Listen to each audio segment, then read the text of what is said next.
Take a bite out of tyranny with Viper Commandos. Hello everyone, my name is Zero and you're watching The Lost Perspective.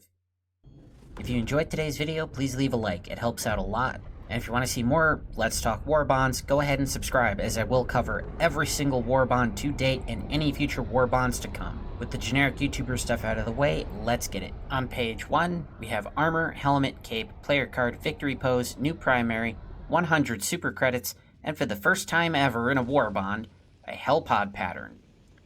The PH-9 Predator is a light armor with the Peak Physique armor passive, which increases melee damage by 100% and improves weapon handling with less drag on weapon movement. So how this works in practice is a little weird. If you smack an enemy with your gun, it works as intended.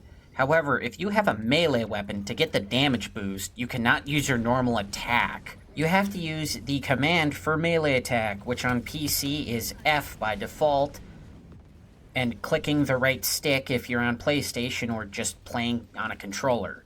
My friends remind me of this every time I bring up this armor, so I'm kinda hoping it's true, but I really have no way of knowing for sure, so feel free to correct me if I'm wrong. Anyway, the camo pattern, bandolier, and cut-off sleeves give this a really unique design. The helmet it comes with looks pretty freaking awesome.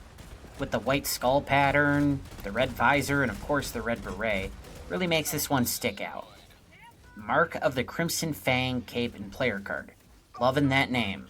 And the Undergrowth Hellpod pattern is sticking with the camo theme of this Warbond.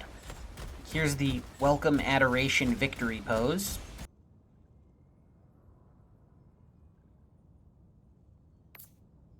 The AR-23A Liberator Carbine.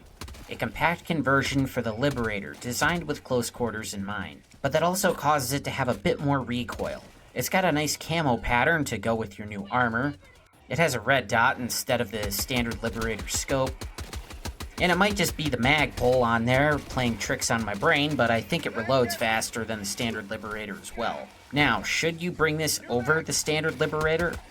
I'd say yes. Set it to burst and let that quick reload work for you. On page 2, we have Armor, Helmet, Cape, Player Card, Victory Pose, New Secondary, 100 Super Credits, and for the first time ever in a Warbond, a Shuttle pattern. The PH-202 Twig Snapper is a heavy armor with the Peak Physique perk again. It sticks with the camo pattern, and so does the helmet, which I don't think stands out as much as the previous one, but still looks pretty good. Executioner's Canopy, Cape, and Player Card. I prefer the previous ones again, but they do look alright. Here's the Undergrowth Shuttle pattern and the Guns of Liberty Victory Pose.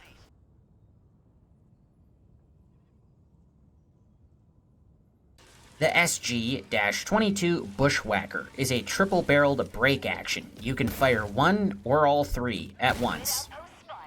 I'm gonna be honest, though this thing can be effective, I have a hard time recommending it over existing secondaries. The Senator has twice as much ammo before you need to reload, and heavy armor pen. And then of course there's the grenade pistol and the medium armor pen Verdict, but let me know what you guys think about the Bushwhacker down in the comments. On page 3, we have some different stuff going on. We have a throwable, a booster, a new emote, and yet again, for the first time ever in a Warbond, a title and an exosuit pattern. Oh, and of course 100 super credits. So here's the title, and the exosuit pattern. Here's the Test of Conviction emote. Squid outpost. The Experimental Infusion Booster. In addition to restoring health, stems temporarily increase movement speed and damage reduction.